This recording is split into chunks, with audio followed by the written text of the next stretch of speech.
Yes, Kenya. Tamu sana, yes, tamu sana. Today morning, Denis Itumbi dropped a bombshell on Harun Aydin, the Turkish nationality, who is believed to be a terrorist. This is what Denis Itumbi this morning posted through his Facebook account.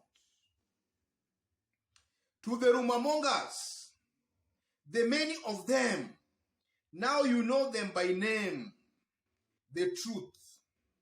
To the owners of the stories of hungry and dying giants and the little singing girl and the boy on top of a tree shouting cheetah, shame on you, system your facts. And then he attaches an extract from a newspaper. He doesn't want Kenyans to know which newspaper is that. He just extracts the information, then attaches it there. But a majority of Kenyans who are very interested and who might have read that story quickly found out that that extract was from Daily Nation newspaper, today, Wednesday. So, ladies and gentlemen, Kenyans were very much concerned and they were really asking, because just yesterday, Denis Itumbi and Tanga bloggers and their team, they were castigating Daily Nation and saying that Daily Nation propagates propaganda from the deep state. They were saying Daily Nation is being used by the deep state to maybe fight Tanga politically or to fight Uda or William Ruto. But then today, Denis Itumbi is attaching an extract from the same Daily Nation. Kenyans were very much concerned of that and felt that Denis Itumbi and his team are really not serious. They don't mean what they say. That was that today.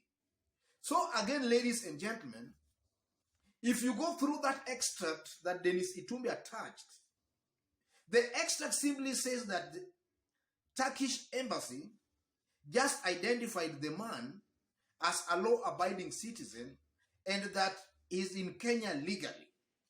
But what the embassy failed to tell us, or rather what the embassy failed to confirm or deny, was whether this man Harun Aydin is the same person who was jailed for 4 good years in the early 2000s there for killing a rival. And whether this same Harun Aydin is the person who was also arrested in Germany in 2009 on allegations, or rather on some allegation that he was involved in some terror activities. The embassy is not coming up to clearly on that. So it simply means that this man Harun Aydin, this man who was on Ruto's delegation to Uganda, is the same person who was jailed for 4 good years back in the early 2000s, though he was later released, and that this man is also the one who was arrested in Germany on suspicion of having links to the likes of Osama bin Laden, Al-Qaeda networks. That one comes out clearly, ladies and gentlemen. So also today, William Ruto was being interviewed at Inoro TV. And William Ruto just narrated a very long story that in the last 9 years, he has never asked or sought permission from anybody when traveling outside of Kenya. Why must he seek permission now to travel outside of Kenya? And then Kenyans also never took that lightly.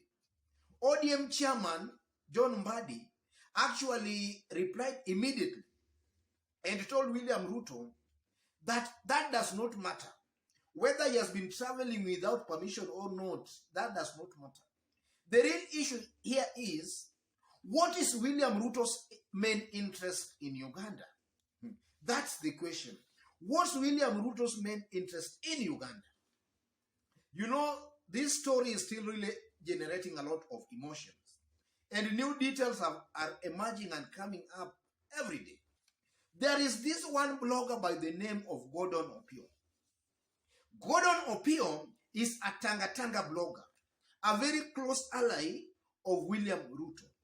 About 2 days ago, Gordon Opio, through his Facebook page, posted something, and he was just trying to insinuate that after the 1982 aborted coup, President Moi became paranoid and he created a secret army of militia.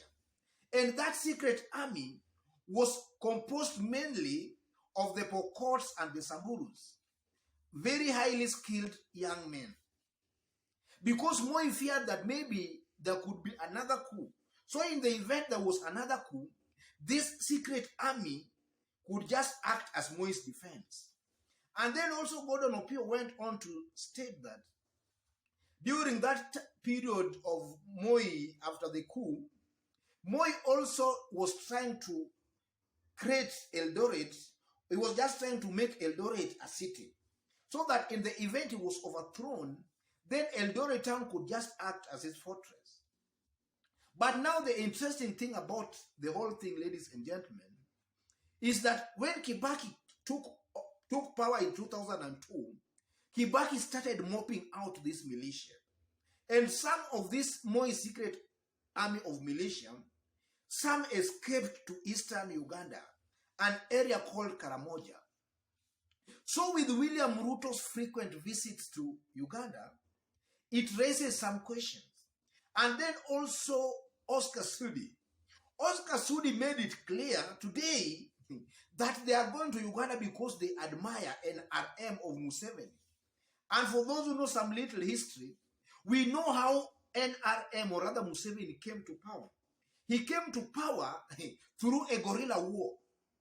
So if Oscar Sudi is saying that they admire NRM, he's simply trying to admit that maybe they are planning to acquire power the same way, or rather using the same tactics NRM used to acquire power in Uganda. And that's through a guerrilla war. That's what it basically means. So William Ruto has to be very, very careful with some of these followers. Having somebody like Oscar Sudi now speaking on your behalf sometimes can give you a lot of problems. So if they admire NRM, yes, and then we know that NRM came to power through a militia, is Oscar Sudi and the Tanga group telling us that they want to come to power through a militia?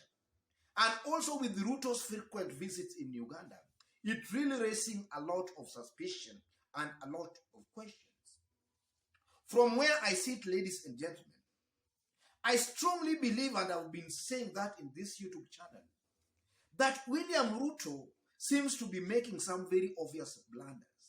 And these blunders will cost Ruto politically.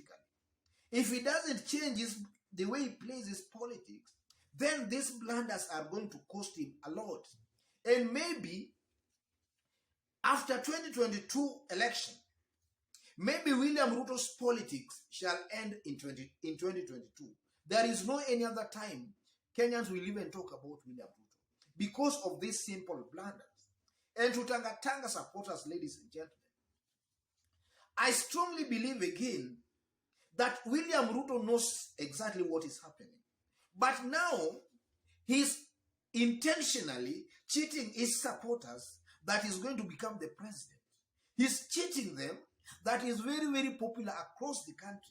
The truth of the matter is this, without taking sides.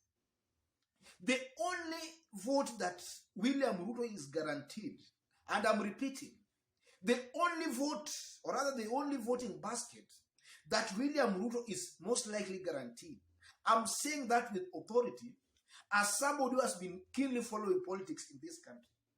Were elections to be done today, ladies and gentlemen, William Ruto is only guaranteed all the Kalenjin votes. I'm saying that without iota of any doubt. But now, to insinuate that now he has Mount Kenya, that's a fallacy. That's a lie. Mount Kenya most definitely will go. the direction Uhuru Muigai Kenyatta will direct them. I'm saying that I know most Kenyans don't understand that. But that's what will happen, ladies and gentlemen.